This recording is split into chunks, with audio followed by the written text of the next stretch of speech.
ఈరోజు ఆంధ్రప్రదేశ్లో వైఎస్ఆర్సీపీ నాయకులు, రైతు సంఘాలు, వైఎస్ఆర్సీపీ కార్యకర్తలు వీళ్ళందరూ కూడా సరే ఆర్డీఓ కార్యాలయం దగ్గరికి నిరసన ర్యాలీ చేశారు యూరియా పైన.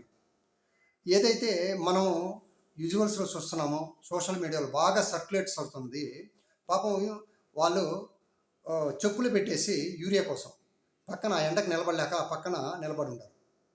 చూడండి, ఈ ఈ ప్రస్తుత ప్రభుత్వం వీళ్ళు చెప్పేది కరెక్టు, మేము చెప్పేదే కరెక్టు, ఎటువంటి షార్టేజ్ లేదు, రైతులకు బాగా అందుతుంది అనేసి వీళ్ళు పాటికి వీళ్ళు చెప్పుకుంటున్నారు. ఒకవేళ అలాగని చెప్పినట్లయితే వాళ్ళ వరకు కరెక్ట్ అనుకుంటే మనం విజువల్స్లో కావచ్చు, ఒక సెక్షన్ ఆఫ్ మీడియాలో కాకుండా న్యూట్రల్గా ఉండే మీడియాలో మనం చూసినట్లయితే ఇవన్నీ కూడా కనిపిస్తాయి.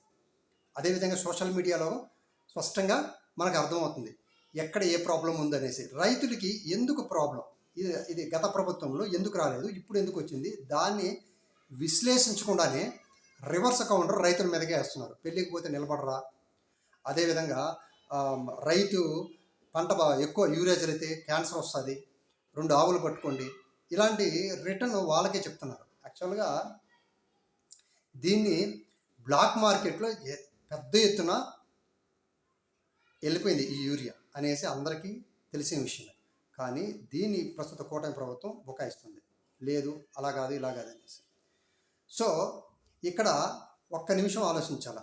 ఏ పంటకు కూడా మద్దతు ధర ప్రస్తుతం అయితే ఆంధ్రప్రదేశ్లో లేదు. మనకి ఒకటి నినాదం ఉంది, అమరావతి. ఈ అమరావతి మీద పెట్టిన దృష్టి కేవలం మనం రైతుల మీద పెట్టినట్లయితే ఇవరకు రైతులకి అందరికీ యూరియా వచ్చేసి ఉంటుంది. ఒకటి. రెండో విషయం ఇక్కడ ఆలోచించాల్సింది, ప్రపంచ దేశాలను గడగడలాడించిన కరోనా మన దేశంలో ఎందుకు అంత ప్రభావితం చూపించలేకపోయింది. చనిపోయారు కాదనట్లే, కానీ ఫుడ్ కోసం ఎవరు కానీ కటకట్లాడినారు. చాలా చక్కగా అందరూ కూడా విలేజెస్లో కావచ్చు, టౌన్లో కావచ్చు, ఫుడ్ యథేచ్ఛగా దొరికింది, తిన్నాము. ఎవరి వల్ల? ఒక రైతు వల్ల. ఆ విషయాన్ని రైతును కాపాడుకుంటే అందరూ కూడా మన దేశంలో అందరూ కూడా హ్యాపీగా ఉంటాం, ప్రభుత్వాలు బాగుంటాయి, అన్నీ కూడా బాగుంటాయి. రైతు